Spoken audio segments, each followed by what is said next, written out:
He can eat out there in the hallway. He's not even real family, anyway. That's what Deanna said. With a smirk. With a shrug. With the same flippant tone you'd use when offering directions to the restroom. She pointed toward the hallway, where the servers kept their trays, where waiters leaned on the wall to check their phones, and told the staff to set up an extra chair and a kid's plate.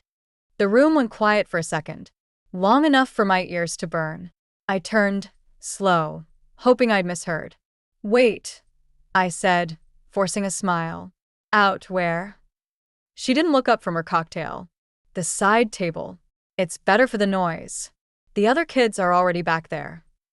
Noah looked up at me. My 10-year-old son. Hair still damp from where I'd smoothed it down in the car. Cheeks flushed from excitement. Holding a glitter-covered birthday card he'd made for Grandma Irene. He looked at me, then at the hallway. And he nodded. "It's okay, Mom," he said. "I don't mind." But his voice cracked on the word okay. And I knew he did mind. We were there for Irene's 75th birthday. A private dining room at Valeria's, the kind of place with white linen napkins and waiters who refill your glass before it's half empty. A family event. 3 generations. 30 people. Assigned seating. Printed menus. A dessert tower that cost more than my rent. Mark, my husband, stood beside me, frozen. He didn't say a word. He never did around his sister. Deanna was the kind of person who weaponized smiles. Everything she said came with a compliment wrapped in judgment. Her 3 children were sitting comfortably at a corner booth inside the private room. But Noah? He didn't make the cut. He wasn't technically her nephew, she once explained, just Mark's kid from before. Not that she ever said that part out loud. She didn't have to. The hallway table was round, small, and pushed up against a side wall next to a plastic bus bin. The waitstaff brought a chair and 1 glass of water. No place setting. No bread plate. No silverware. Noah sat down, cards still in his lap. He looked small. Like a leftover someone didn't know what to do with. I followed the waiter and quietly asked, "Is this really the plan for him?" The poor guy looked uncomfortable. Sorry. "I was told he's not on the main seating list. I can ask the manager." I shook my head. "It's not your fault." Back in the main room, Deanna was retelling a story about her husband's business deal. People laughed. Wine glasses clinked. Someone opened a bottle of sparkling water and passed it to Irene like it was a gift from a foreign ambassador. Noah stared straight ahead. Didn't move. Didn't complain. Didn't ask to come sit with me. I bent down beside him. "Do you want me to stay with you?" I whispered. He shook his head. "It's okay. I just want to give Grandma her card later." That card. He'd worked on it for hours. It had a pop-up flower in the middle. He used Irene's favorite colors, lavender and rose, and even copied one of her garden photos from her Facebook page. But now, she hadn't even said hello. She was too busy laughing at Deanna's joke about gluten-free appetizers. Mark finally sat down beside me. He gave a stiff nod toward Noah. "He seems okay." I turned to him. "You knew this was going to happen, didn't you?" "No," he said quickly. "I thought he'd be with the other kids." "He isn't with the other kids. He's outside the room." I know. I'll talk to her." "When?" Mark didn't answer. I watched as Irene unwrapped a gift box filled with imported teas, and everyone clapped like she'd won a Lifetime Achievement Award. Noah craned his neck to see, but didn't leave his chair. The waiter placed a plate of plain pasta in front of him. No sauce. No garnish. A paper napkin. Still no silverware. My son had been erased in real time, and no one batted an eye. I wanted to stand, to push over a chair, to pull his little table right into the center of the room and say, "Look at him. This is your grandson. He made you a card. He wore the nice shoes that gave him blisters. He didn't deserve this." But instead, I walked to the back hallway. I sat beside Noah. I folded a napkin and tucked it into his collar. "You okay?" I asked again. He smiled. Not the real one. The one he used when he didn't want me to worry. "I'm okay. It's kind of funny. I have my own table." He looked down. "Like in a movie." I swallowed the lump in my throat. "You know," he added, I don't think Grandma even saw me come in. I know, I said. He picked at the pasta with his spoon, because no fork had been brought. I waited. He ate 2 bites, then stopped. I don't think I'm that hungry anymore. The room behind us got louder. A toast started. Applause. Laughter. Irene was probably giving a speech. Deanna clapped the loudest. Noah looked up at me. Do I have to stay here, Mom? That's what he asked. Not because he wanted to leave, but because he thought maybe this was his place. Like someone had drawn a boundary line and said, this far and no further. That's when I stood. I bent over, took his plate, grabbed his card, and reached for his hand. He blinked. Where are we going? We're not staying here. But it's Grandma's birthday. She'll still be 75 tomorrow. He paused. Is Dad coming too? I hesitated. Dad's not the one who matters right now. We walked through the dining room without a word. No one stopped us. No one noticed, except one server who looked at me with quiet understanding. She held the door open. We stepped out into the cold air. And that was the moment I knew. If they didn't want to make space for my son, I'd make him a world they couldn't touch. The hostess gave me a strange look when we passed the front desk. Is everything okay, ma'am? I didn't answer right away. I just looked down at Noah, who was gripping my hand and clutching the birthday card in the other. I saw the smudge of glitter near his thumb and the crease in the edge of the paper where he'd held it too tightly. We're fine, I said finally, voice even. We just realized this place doesn't have a table big enough for both of us. The door shut behind us with a soft click. The sound echoed in the cold. Outside, it had started to drizzle, one of those light, misty rains that clings to your eyelashes and creeps under your coat. I wrapped my scarf around Noah's shoulders as we walked down the sidewalk. I don't want to ruin her birthday, Noah said softly, looking up at me. Are you mad at me? I stopped walking. Mad at him? I dropped to my knees, hands on his arms. Noah, I said, listen to me. You didn't ruin anything. You showed up. You brought love. That room didn't have space for it. That's on them, not you. He nodded, but the worry didn't leave his face. It was the kind of fear you only see in kids who've learned early that adults can be unfair in very quiet, very public ways. Do you still want to give her the card? I asked gently. He looked at it, Folded it carefully, then shook his head. I think I'll keep it. That broke me. Not because he was bitter, but because he still cared enough to keep what he made. I stood and pulled out my phone. You like pizza? I asked. His eyes lit up a little. Yeah. Not just any pizza. I'm talking real deal Chicago deep dish. The kind that takes 45 minutes to make and drips cheese like a lava flow. He smiled for the first time since we arrived at Valeria's. There's a place down on 12th. Not fancy. No linen napkins. But they let kids sit inside. And they have an arcade machine that still works. Noah grinned. Can I get root beer? You can get 2. We headed there, hand in hand. The place was loud. Bright. Sticky tables. Red booths with worn-out cushions. A neon sign buzzed in the corner, and the whole restaurant smelled like garlic and tomato sauce. We didn't get seated by a hostess. We picked our own table. A booth by the window. The waitress brought crayons and paper menus and asked Noah what his favorite superhero was. He told her, without hesitation, The Flash. Then added, but not the one from the movie. The good one. From the cartoon. She laughed and said she'd bring us soda right away. We ordered a pizza big enough for 4. While we waited, we played a round of tabletop trivia and argued about which animal would win in a fight, a polar bear or a gorilla. I let him win that one. Barely. Halfway through dinner, I snapped a picture of Noah holding up a slice of pizza so cheesy it stretched a full foot before he bit into it. He looked up at me, mouth full, and said, "This is way better than sitting in the hallway." I smiled. I was just thinking the same thing. Across town, I imagined the birthday cake being wheeled into the private room. Deanna handing Irene her gift. Everyone smiling like they were part of a Norman Rockwell painting. But I wasn't there to see it. And for the first time in years, I didn't care. Back at the table, Noah finished his second root beer and wiped his mouth with the back of his hand. You think they'll notice we're gone? He asked. Oh, I'm sure they've noticed, I said. Will they be mad? I looked at him. Some of them might. But being mad and being right aren't the same thing. I just don't get it, he said. I brought a gift. I dressed nice. Why wasn't there a seat for me? I took a long breath.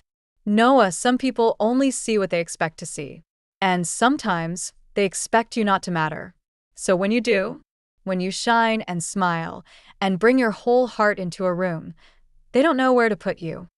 He frowned. So they put me outside? I nodded. But guess what? That doesn't mean you stay there. He leaned back, thinking about it. Then, I like our table better anyway. So did I. Later that night, after I'd tucked Noah into bed and kissed his forehead, I stepped out onto the porch. Mark was there, sitting on the swing with his phone in one hand, staring down like it owed him an apology. I called you, he said quietly. I know. I wanted to explain. I sat beside him. Then, why didn't you speak up at the restaurant? He looked ashamed. Because I froze. I knew what Deanna was doing, but I thought maybe if I didn't make it worse. You let them humiliate him. Mark didn't respond. The swing creaked beneath us. He looked at me and asked if he had to sit there. I whispered. Like he was the problem. Mark rubbed his face. I didn't know it'd be like that. I thought there'd be another seat. There was another seat. You just didn't offer it. That silence hung between us like smoke. Finally, Mark said, I want to fix it. I stood. Then start acting like his father, not Deanna's brother. And I walked inside. That night, Noah left the card he'd made on his nightstand. Next to it was the leftover pizza box and a folded napkin he'd used as a coaster for his second root beer. It was the best birthday party he never meant to throw. And it was only the beginning. Mark didn't come to bed that night. When I woke up at 2:17 a.m. and saw the empty space beside me, I found him downstairs on the couch, still in his dress shirt, the TV flickering silently in front of him like a campfire that had run out of stories. He didn't look up when I stepped in. I called Mom, he said flatly. Twice. I folded my arms. Did she answer? No. Sent me to voicemail. Then texted me something about being disappointed that we made a scene. I scoffed. Of course she did. He looked at me for the first time. She said it wasn't intentional. I sat down across from him. But it was. She said she thought Noah would prefer being with the other kids. There were no other kids in the hallway, Mark. He sighed, rubbed his face with both hands like he wanted to peel it off and start over. I keep replaying it. I should have done something. I should have. You didn't. I cut in. I know. Silence settled between us. Not cold. Not angry. Just tired. The kind of silence that happens when the truth finally stands between two people and asks to be acknowledged. I've defended them for so long, he said. Told myself it was just awkwardness or old habits or clumsy favoritism. But this time, he trailed off. I waited. This time it wasn't just about you, he said finally. They did it to my son. Our son. And I let them. It wasn't an apology, but it was close. Close enough to crack something open. He asked me if he had to sit there. I whispered. Like he thought that's where he belonged. Mark looked like he might break in two. The next morning, Noah came down the stairs holding his card. He still hadn't given it to Irene. He hadn't even brought it up. But I could tell he was thinking about it. Do you want to mail it to her? I asked over breakfast. He shrugged, pouring cereal. She probably doesn't want it. I hated how calmly he said it, like it was just a fact he'd accepted. Like the part of him that made the card, the bright, hopeful part, had already been folded away. What if, I said carefully, we saved it instead? For someone who does want it. He considered that, then nodded. Okay. Later that afternoon, Mark got a group text from Deanna. Hey all. Just wanted to thank everyone for making Mom's birthday so special. She said it meant the world to her to be surrounded by family. So blessed. There were 3 photos attached. The first, Irene holding her birthday cake, surrounded by Deanna's kids. The The second, a group shot of everyone at the long table, everyone except us. The third, a selfie of Deanna and Irene, captioned 75 and still sassy. Noah's name was never mentioned. Neither was mine. Mark stared at the message for a full minute. I want to respond, he said, but I don't know what to say. I didn't answer, because I already knew something. We didn't need to be included in the photo to be seen. 3 days later, Irene showed up at our door. No warning, no call, just the sound of a car door slamming and her knock, 3 short taps like punctuation. I opened the door. She was standing there with a gift bag. It looked expensive, gold trim, glossy finish, tissue paper fluffed like a prize-winning rose bush. Hi, she said, smiling too tightly. Hi. I came to see Noah. Thought I'd drop off a little something since we missed each other at dinner. I stepped aside. He's in the living room. She walked in like she owned the floor. Like nothing had happened. Like this was a normal visit and not the emotional fallout of erasing a child. Noah looked up from the couch. He was watching a science video about volcanoes. Hi, sweetheart, Irene chirped. He paused the video but didn't stand. I brought you something, she said, holding out the bag. He stared at it. Then at me. I gave him no signal. No encouragement. This wasn't a performance. This was his moment. After a pause, he got up and walked over. He took the bag, looked inside, pulled out a gift card to a bookstore and a toy drone, the kind that looked cool on the box but broke in 5 minutes.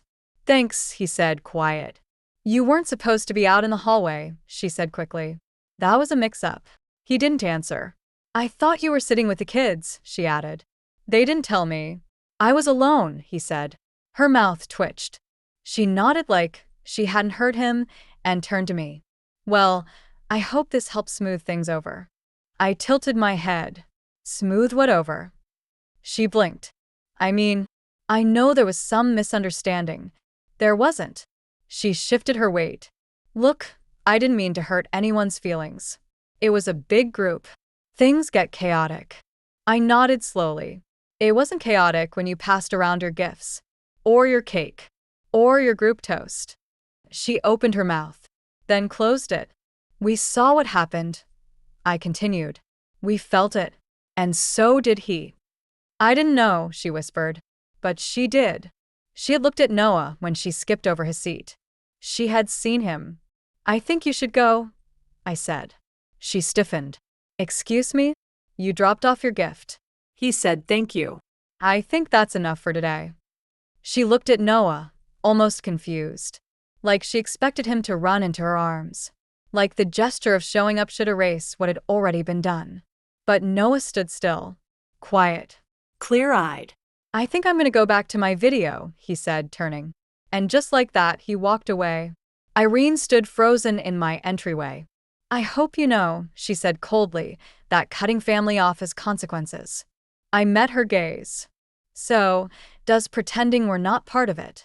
Then I shut the door. Mark got home an hour later. She came by, he asked, pointing to the empty bag on the counter. I nodded. She apologize? I gave a dry laugh. She visited. That's the best we'll get. He picked up the drone box. This thing's junk. Noah appeared from the hallway. I know, but it looks cool in the air for like 3 minutes. Mark handed him the box. Want me to help set it up? Noah smiled. Yeah. And they went outside. I watched them from the kitchen window as the drone lifted awkwardly into the air, tilted, wobbled, and crashed into the lawn. They both laughed. Loud. Real. The kind of laugh you can't fake. I realized in that moment. Sometimes the people who erase you show up late with the wrong kind of love. And sometimes the people who matter were there the whole time, just waiting for you to look their way. 2 weeks passed. The group chat stayed quiet. No follow-up from Irene. No snide comments from Deanna. Just silence. But it wasn't the kind that brought peace. It was the kind you feel before a storm. Mark had been trying. I'll give him that. He took Noah to the bookstore with a gift card, let him pick out whatever he wanted. They came home with an astronomy kit and a biography of Mae Jemison. Space, Noah told me that night, holding the book like a treasure, is the only place where no one gets assigned to a table. That sentence sat in my chest like a stone. He said it casually, even cheerfully, but I knew better. He was still carrying it, still working through the weight of being left out. Which is why, when the email came from the school, I nearly cried.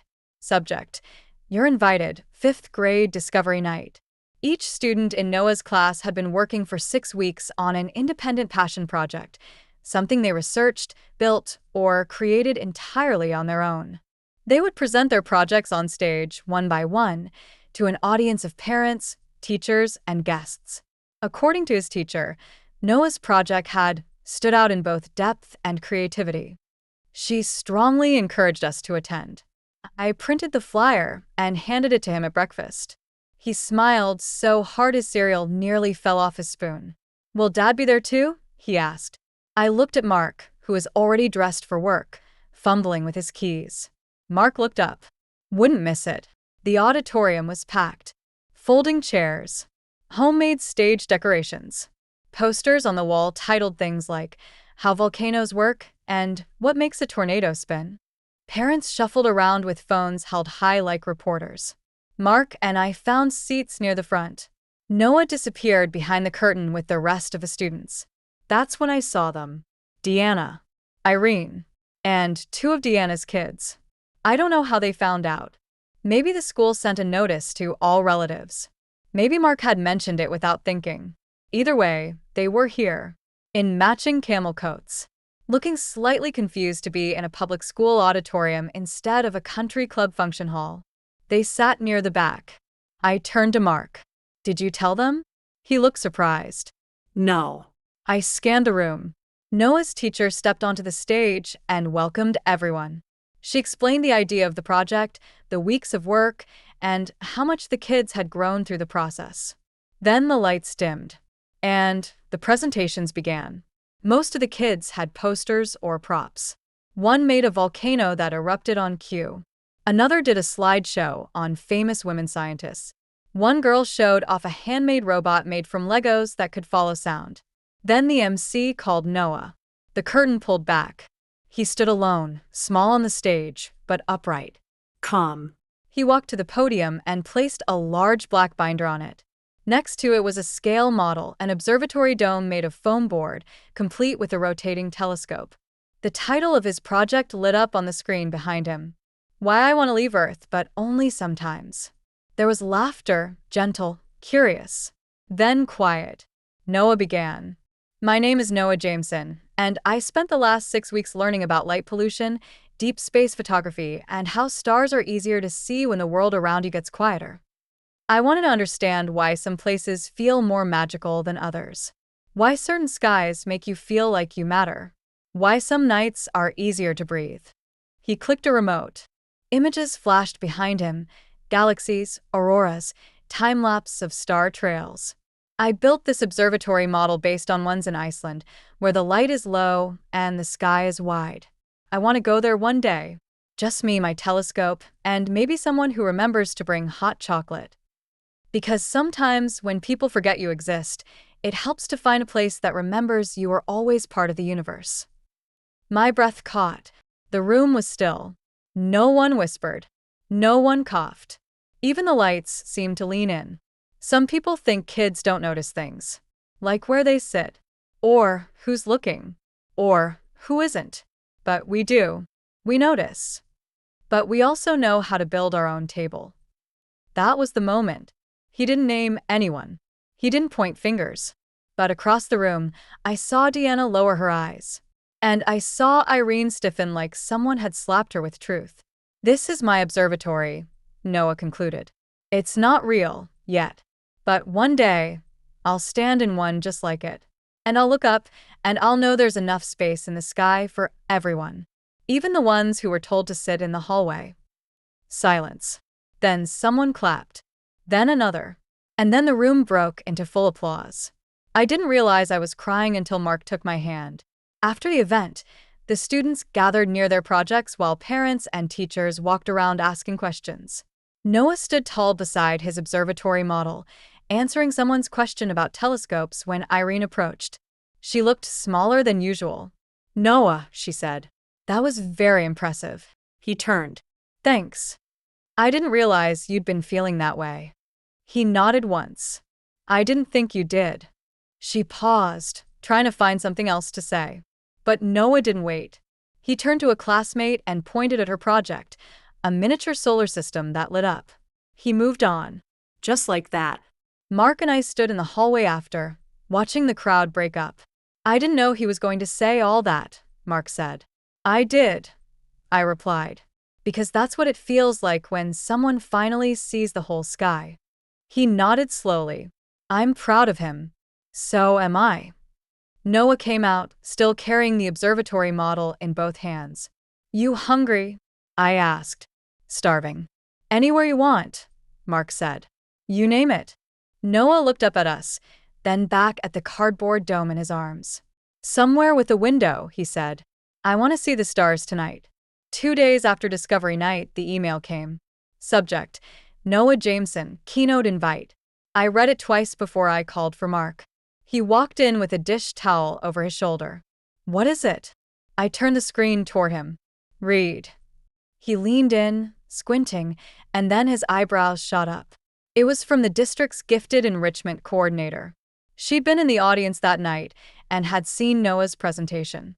She called it authentic, poetic, and emotionally mature in a way rarely seen in students his age. They were hosting the district's Spring Youth Symposium in April.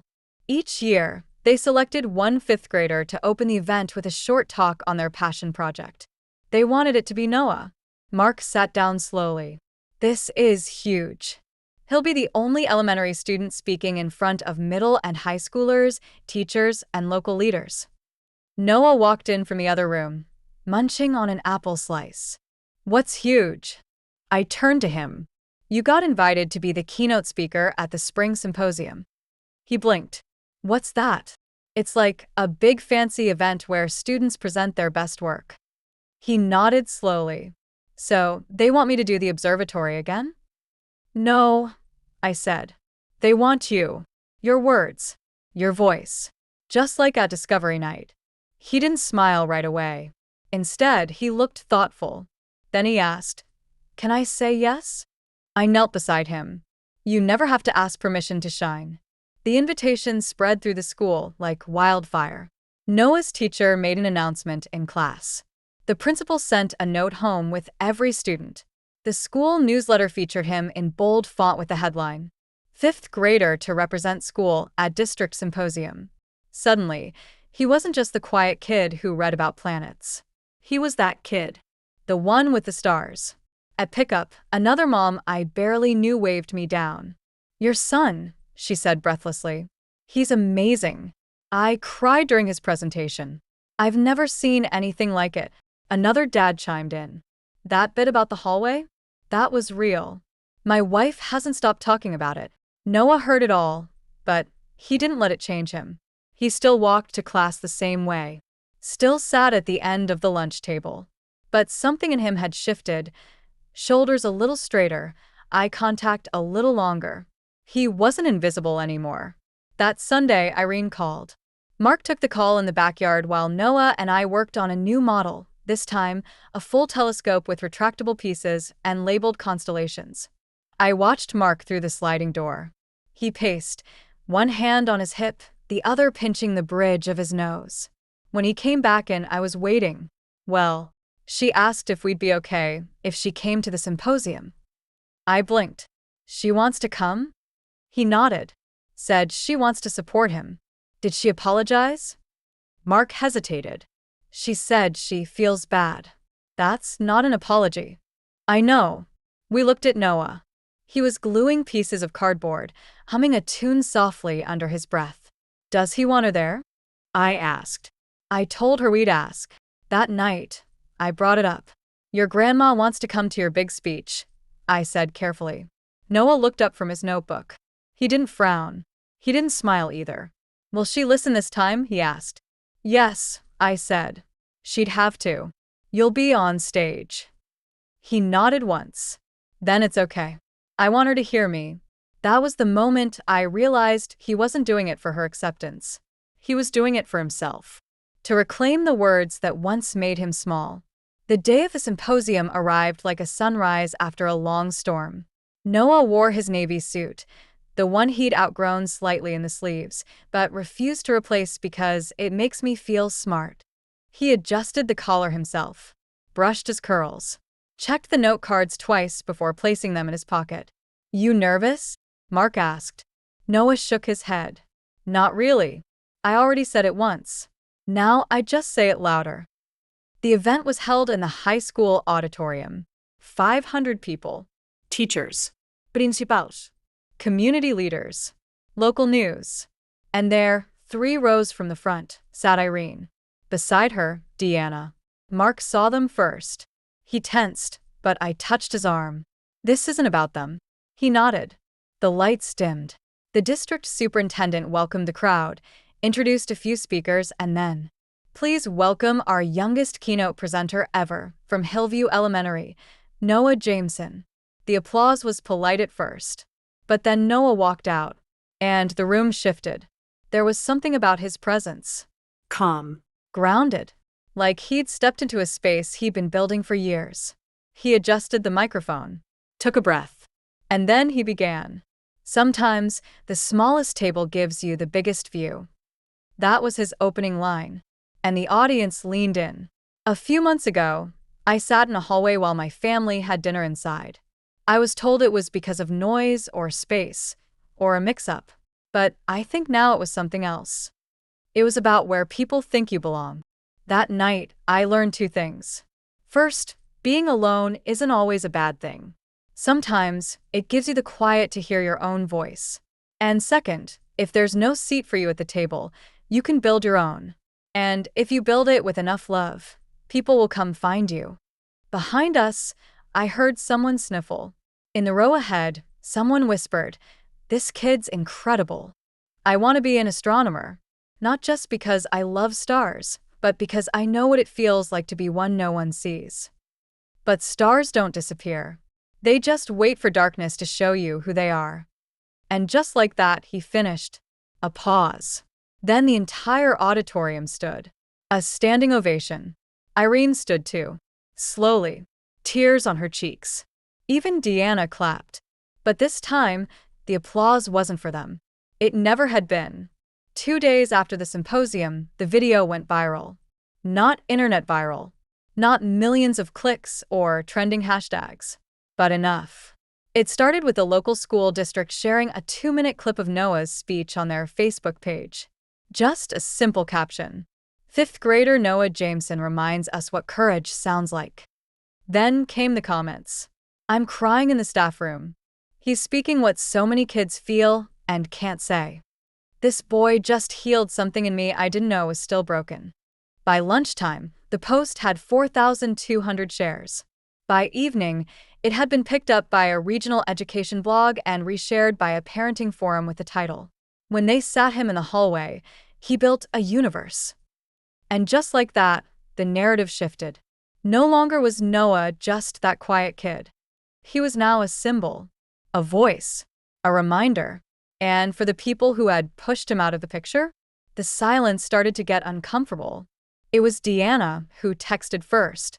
"Hey, we saw the video. Just wanted to say how proud we are." Mom cried. No apology.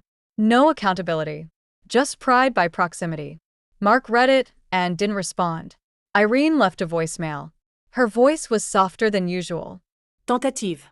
"He's special. You know that, right? I didn't see it before, but I do now." I played the message for Noah. He listened quietly, expression unreadable. When it ended, he asked, "Is she saying sorry?" I shrugged. "She's saying she sees you." He looked at me. That's not the same. No. It wasn't. The next day, his teacher called. "Noah's being asked to speak again," she said. "This time for the state superintendent's roundtable on student well-being. It's in 2 weeks. They want him to open the day." Mark and I exchanged stunned looks. "Will there be other kids there?" I asked. A few, she said. "But Noah," they said, "he captured something they haven't been able to put into words." I told him that night over dinner. He didn't scream. He didn't bounce or cheer. He just folded his napkin, took a sip of milk, and said, "Do you think I can talk about the observatory again?" "You can talk about whatever you want," I said. "It's your sky now." Later that night, we heard a knock on the door. Not the kind that's casual or curious. The kind you hear in movies, right before someone confesses something they've been carrying far too long. I opened it. Irene stood there. No gift bag this time. No backup. Just her. "May I come in?" she asked. I stepped aside. Noah was in the living room again, sketching constellations. When he saw her, he sat still. She approached slowly, like she wasn't sure how much distance was safe. "I saw the video," she said. Noah nodded. Everyone did. "I heard your words. Every one of them." Silence. Then, "I'm sorry." No qualifiers. No if or but or I didn't mean. Just a simple truth. Noah looked down at his sketchpad. "You made me feel small," he said. "Like I didn't belong." Irene's face broke. "I know," she whispered. "And I will never forgive myself for that." Another pause. "I don't want to forget it happened," Noah said. "I want to remember. Because if I forget, then I might stop speaking up the next time." She nodded. He didn't hug her, but he didn't look away. And that was enough. Mark and I sat outside later that night. He stared at the stars. "I never imagined," he said. "What?" "That the kid who got sent to the hallway would be the one people looked to for answers." I smiled. "That's because you didn't look at him the way I did." He was quiet for a long time. She asked if she could take him out to lunch next week, he added. And I told her to ask him. By Friday, the PTA president reached out. They wanted Noah to be honored at the year-end assembly. Not just as a guest, but as a student of the year. "He represents everything we hope to teach," the principal said. "Resilience, empathy, bravery, and vision." I looked at Mark. "She means literal vision, right?" We laughed. But deep down, I knew what she meant. Noah hadn't just spoken. He'd changed something. The night before the state speech, I peeked into his room. He was reading again. Same book about stars. Same worn corners. I sat on the edge of his bed. "You nervous?" I asked. "No," he said. "Because I already know what I'm going to say." I smiled. "Want to share?" He shook his head. "I want you to hear it when everyone else does." "Fair enough." He reached over to his desk and picked up something folded. The card. The one he made for Irene. "I kept it," he said. "Not because I still want to give it to her, but because it was mine. And I want to remember what I made, even if no one saw it that day." I nodded. "You were always worth seeing." He paused. "I know that now. That moment was everything. Not the recognition. Not the applause. Not the invitations. But that sentence. I know that now. Because no award can replace the feeling of being undeniably seen by the people who once looked right through you." And Noah? He had built something stronger than applause. He had built belonging from scratch. The state symposium was held at the Civic Center downtown. Big stage. Professional lighting. Rows upon rows of seats. Noah stood in the wings beside his teacher, looking calm, but I saw the way his thumb rubbed along the edge of his note cards. Not nervous, just focused. Like an astronaut ready for launch. Mark straightened his tie, for the 5th time that morning. Irene was there again, this time seated right behind the district officials, quiet and still. Deanna was not. I had mixed feelings about that, but this wasn't about her anymore. It never really had been. When the MC announced Noah, the applause was immediate. Not polite. Not perfunctory. real. Earned. He walked out in his gray jacket, pressed slacks, and a blue pin on his lapel shaped like Saturn. No notes in hand this time. He didn't need them. He stepped up to the microphone and looked across the room like he wasn't afraid of a single person there. Then he began. "A few months ago, I sat in a hallway while my family had dinner inside a restaurant. Not because there wasn't room, but because someone decided that was where I belonged. That moment stayed with me. I used to think being excluded meant I wasn't good enough, that I had to work harder to be seen, speak louder, shine brighter. But I've learned something since then." He paused. Being excluded says more about the person doing the excluding than the one being excluded. I was 10. I had a handmade card. I had a clean shirt. I had hope. And I was still placed outside. You could hear the stillness in the room. Mark gripped my hand tightly. Noah scanned the crowd, steady. But then something happened. I took that moment, and I built something out of it. I made a project. Then I gave a speech. Then people started listening. Not because I shouted, but because I told the truth. That's the power of being small and brave at the same time. You might not get a seat at their table, but you can make your own.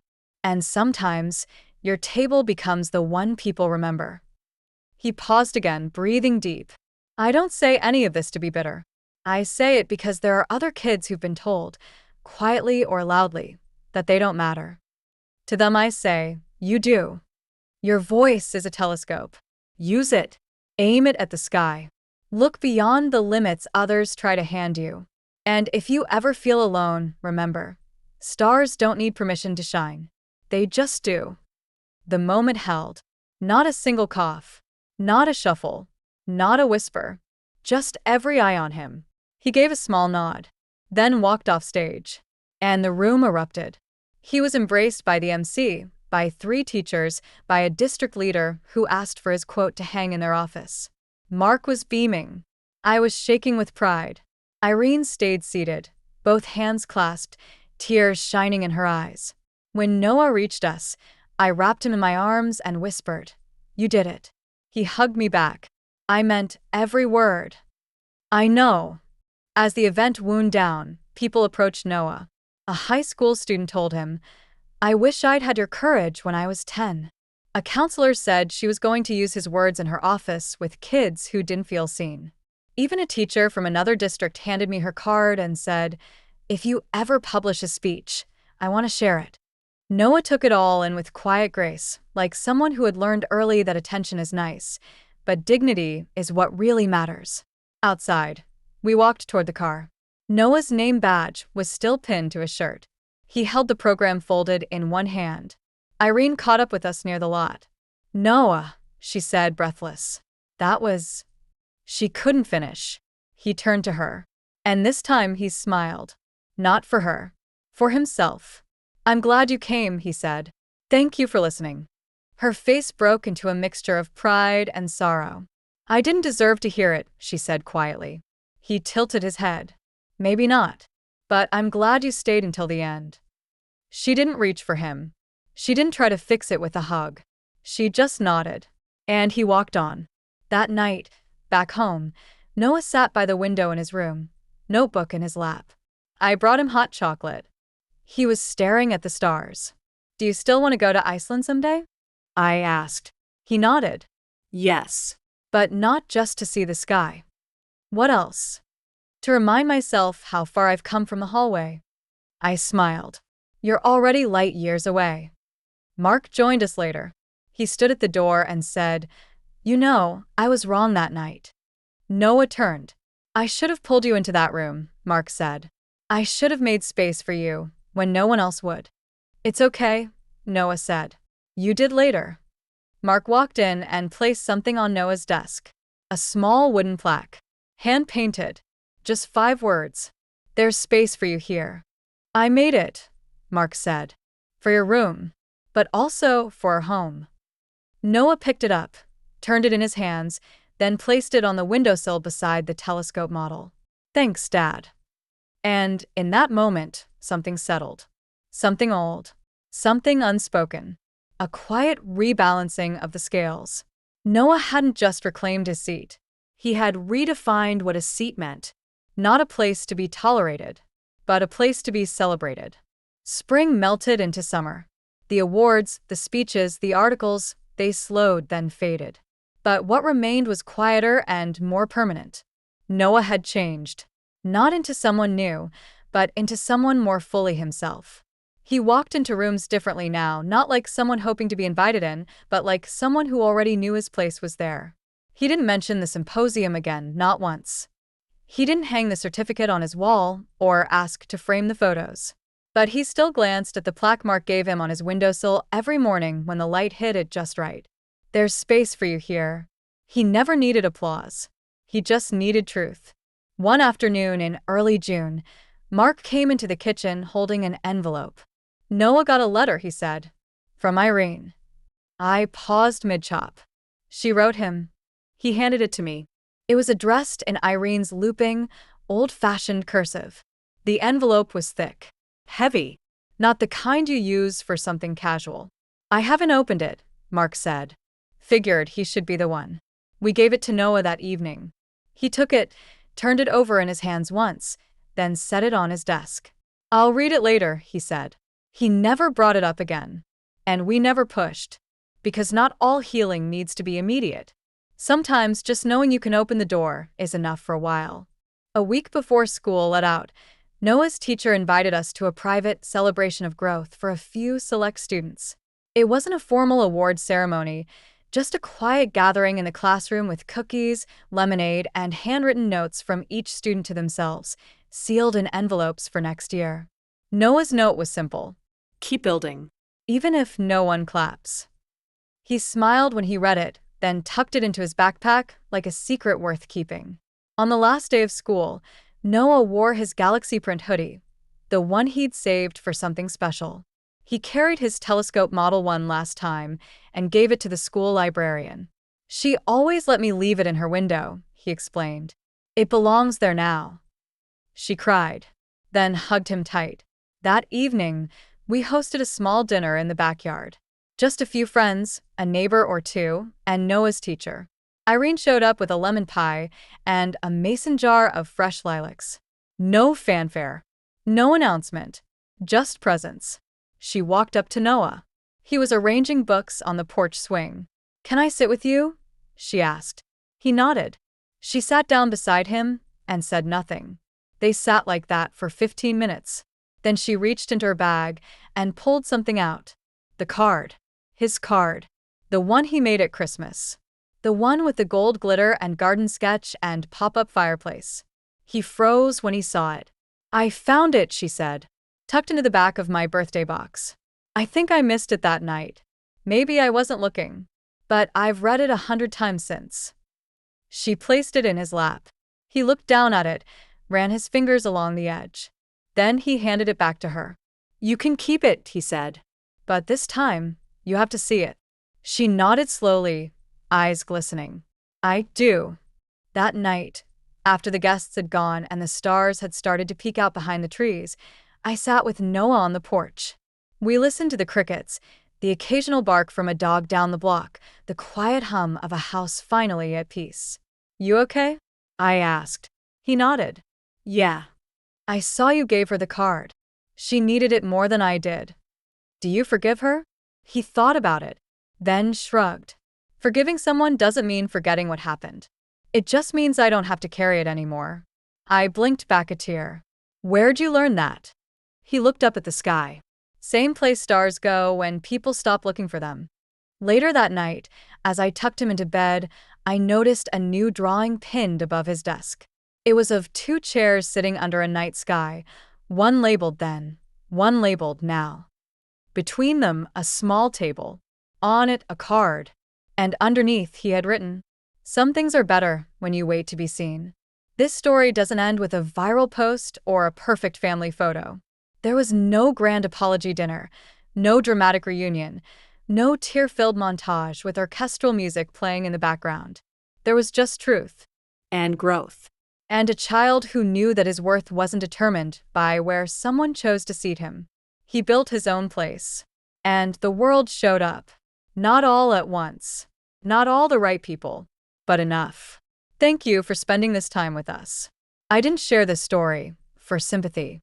I shared it because I know what it's like to watch your child be overlooked, to feel rage coil in your chest while the people around you pretend nothing happened. And I also know the quiet power of a child who keeps loving anyway. If this story reminded you of a time when someone made your child feel invisible, or when they reminded the world just how much they mattered, I hope you'll share it. I hope you'll leave a comment.